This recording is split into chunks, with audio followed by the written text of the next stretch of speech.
Eu queria perguntar para o senhor uma coisa. Tem muito de autobiográfico na obra dele. Karamazov aparece muita coisa confessional ali. A questão da epilepsia que ele colocou numa personagem, que era dele, né? Exatamente. E aquela questão de culpa do pai, que ele queria matar o pai, e lá nos Karamazov alguém mata o pai. No caso, não foi nem funcionário como na vida real, né? Mas foi gente da família. Mas o Noite Branca, você enxerga um pouco de visão autobiográfica de um escritor que se não denuncia como escritor, mas que tenta romper a fantasia através de uma oralidade e tal, e que até a moça, a personagem lá, a Natienka, percebe que ele fala como se estivesse escrevendo, como se ele fosse um escritor. Ela fala que tudo dele parecia uma coisa de literatura, como se ele estivesse lendo uma obra, né? Ali é uma forma dele romper a solidão, usar essa fantasia de ficar inventando coisas que aconteciam com ele. Como é que você vê essa questão? Inclusive a confusão entre o personagem e o escritor, né? Eles se confundem em vários trechos do livro, né? Você não sabe se quem está falando é o personagem ou se está falando o próprio narrador, que é o escritor, né? Então ele é como se ele entrasse na história. Tem um trecho, inclusive, em que o personagem vai dizer uma frase e diz, não, essa frase eu não posso dizer. O personagem pensando, né? Essa frase eu não posso dizer porque todo romance russo tem essa frase, eu tenho que dizer uma coisa diferente. Então, é o personagem se misturando com a figura do próprio escritor, do narrador, ele lá dentro da história. Isso também é algo, até certo ponto, um ponto de destaque e até inovador, né? Ou seja, essa mistura entre a história que está acontecendo com a interseção do narrador, ele entrando na própria história, interferindo e participando, é algo, pelo menos para mim, enquanto leitor, muito instigante. Eu queria fazer uma reflexão assim, no sentido de que, muitas vezes, a solidão é universal, e o escritor parece que tem a seu favor a fantasia, a invenção de mundos, de situações que ajudam a ruptura, a um certo consolo, uma certa catarse com a solidão. É verdade isso? Seria isso? Castro, eu acho que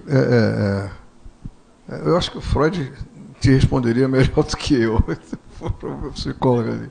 Porque o que está socado lá no id, lá no inconsciente, em algum momento, de alguma forma, em algum momento é jogado para fora. E às vezes você faz até algum gesto, diz alguma coisa, parece que você não queria dizer, mas está lá socado. Sai para fora, né? E eu acho que alguns escritores, poetas também, eles têm ou tem a beleza, ou tem o trágico da vida, ou tem a alegria da vida dentro de si, e joga aquilo para fora. Isso realmente me parece que parte por aí. Toda essa sofrência dele, essa solidão, esse complexo de ter querido a morte do pai e o pai ter sido assassinado, tudo isso vai aparecer nas obras dele, né? Chifre, essas coisas todas, essa infelicidade, jogar, quer dizer, todos aqueles demônios, né, que estão dentro dele, lutando dentro dele, ele joga para fora. E a obra dele realmente é um reflexo disso. E tenho a impressão que a obra de quase todos nós que escrevemos, nós escrevemos a nossa história, no fundo, misturado com a sua própria vida. Eu, pelo menos, sinto isso no que eu escrevo, né? E nós escrevemos muito. É interessante também, veja, a questão do pai dele, né? O Freud, ele tem uma figura conceitual, eu não sou psicólogo não, viu? Eu quase fui psicanalista, mas desistiram de mim.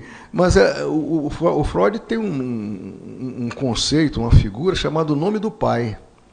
E nesse nome do pai, há exatamente essa questão de você estar sempre em confronto com o seu pai. Tenho a impressão não sei, tenho certeza, que há alguma coisa de Dostoiévski que deve ter começado a iluminar o Freud sobre isso, sobre a questão do nome do pai, né? Nós sempre confrontamos o nosso pai de alguma forma, né? Eu sei muito bem disso, que eu tenho um filho de 23 anos atualmente, que eu estou pagando meus pecados. Mas tem isso. O lado animal do homem. Que o homem, ele sempre vai enfrentar o dominante. Tanto é que ele vence ou ele é expulso do grupo, dentro dos animais. Sim, exatamente isso. Agora, veja, nós todos, se a gente pegar o grego antigo, ele tinha uma palavra para felicidade, né? Eudaimonia. Né? Eudaimonia. É uma partículazinha que significa equilíbrio. E daimonia são os nossos demônios, demoníacos. O demônio, o daimon, para o grego, não significa demônio como a gente chama de... Demônio é uma força, uma entidade de força, seja positiva, seja negativa, seja demoníaca, seja angelical. Então, o grego chamava tudo de daimon. Entendeu? Então, os nossos daimons, a nossa felicidade é o equilíbrio dos nossos daimons. Isso a gente vê muito bem. Eu, no que eu li, há muito disso na obra do Dostô, e no Nietzsche fala muito isso também. Que nós somos um equilíbrio das nossas forças interiores, positivas e negativas. E mais, uma força que é positiva não é eternamente positiva. Ela pode, durante a tua vida, revirar se vier negativa e vice-versa. Né? Então, todo esse equilíbrio é dentro de nós. E é desse caos que você vai conseguir tirar estrelas luminosas. Um poema, por exemplo, você que é poeta, é dentro desse caos, da sua alegria também de viver, etc.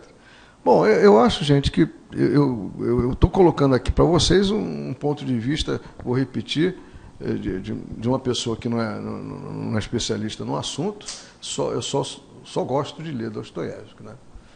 Está colocado. Rubens, eu queria só acrescentar, gostaria de acrescentar a questão do cenário também na obra, né? O cenário, inclusive, que é considerado um personagem do livro Noites Brancas.